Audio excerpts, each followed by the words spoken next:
एक दिन थुंग थुंग अपनी बीवी और छोटे बेटे चिंटू के साथ ससुराल से घर लौट रहा था। सफर लंबा था और धूप बहुत तेज थी। तभी चिंटू प्यास से परेशान होकर बोला, पापा, घर पहुंचने में और कितनी देर लगेगी? मुझे बहुत जोर की प्यास लगी है। थुंग थुंग मुस्कुराकर बोला, बेटा, प्यास तो सबको लगी है। तभी उसकी नजर कुछ दूर एक बड़े तालाब पर पड़ी। देखते ही तीनों तालाब के पास गए और जी भरकर पानी पिया। फिर घर लौट आए, लेकिन घर पहुंचते ही तीनों के पेट में अचानक तेज दर्द शुरू हो गया। दर्द इतना तेज था कि तीनों चिल्ला उठे, लेकिन अगले ही पल उनका पेट गुब्बारे की तरह फूलने लगा। ये देखकर थुंग थुंग घबरा गया, पर किसी को कुछ समझ नहीं आया। थोड़ी ही देर में पूरे गांव को इस बात का पता चल गया। सब लोग थुंग थुंग के घर के बाहर जमा हो गए। थुंग थुंग रोते हुए सबको बताता है, सुबह तक सब कुछ बिल्कुल ठीक था, लेकिन जैसे ही हमने उस तालाब का पानी पिया, तब से हमारे साथ ऐसा हो गया। लेकिन किसी ने उसकी बात पर यकीन नहीं किया।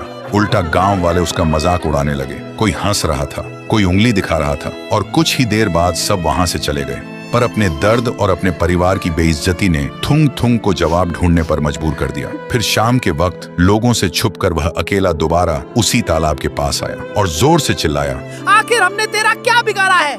आज तेरी वजह से पूरा गांव हम पर हंस रहा है। जैसे ही उसने यह कहा, अचानक पानी का रंग खून जैसा लाल हो गया और तालाब के बीच से एक डरावनी रूह बाहर निकल आई और गुस्से में बोली, ये सब मैंने किया है। थुंग थुंग डर गया, लेकिन फिर भी हिम्मत करके बोला, कौन हो तुम और हमारे साथ ऐसा क्यों किया? इतना सुनते ही रूह रोते हुए बोली, बहुत साल पहले स्कूल से लौटते वक्त मुझे बहुत प्यास लगी थी। फिर मैं इसी तालाब से पानी पीने लगी थी। तब तुम्हारे पापा अचानक कहीं से आए और मजाक में मुझे पानी में धक्का दे दिया। उन्हें लगा मुझे तैरना आता होगा, लेकिन मुझे तैरना नहीं आता था। मैं मदद के लिए चिल्लाती रही, लेकिन तुम्हारे पापा डर कर वहां से भाग गए और मेरी जान पानी में डूबकर चली गई। और उस दिन से मेरी रूह इसी तालाब में कैद है, सिर्फ इसलिए कि कब तुम्हारे खानदान का कोई इस तालाब का पानी पिए और मैं उसे उस गुनाह की सजा दे सकूं। ये सुनकर थुंग थुंग की आंखों से आंसू बहने लगे। वह हाथ जोड़कर बोला, मेरे पापा से बहुत बड़ी गलती हुई थी, लेकिन वो अब इस दुनिया में नहीं है।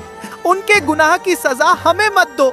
मेरा बच्चा तो उस वक्त पैदा भी नहीं हुआ था और आज वो दर्द के मारे तड़प रहा है। यह सुनकर रूह का गुस्सा एक पल में शांत हो गया। फिर वह हवा में हाथ घुमाकर बोली, मासूम बच्चों को कभी किसी और के गुनाह की सजा नहीं मिलनी चाहिए। और अपनी शक्ति से थुंग थुंग को उसके घर वापस पहुंचा दिया। घर पहुंचते ही उसने देखा कि उसकी बीवी और बेटा बिल्कुल ठीक हो चुके थे। ये देखते ही तीनों रोते हुए गले लग गए और थुंग थुंग ने कसम खाई कि वह कभी किसी के साथ ऐसा मजाक नहीं करेगा जिससे किसी की जान खतरे में पड़ जाए।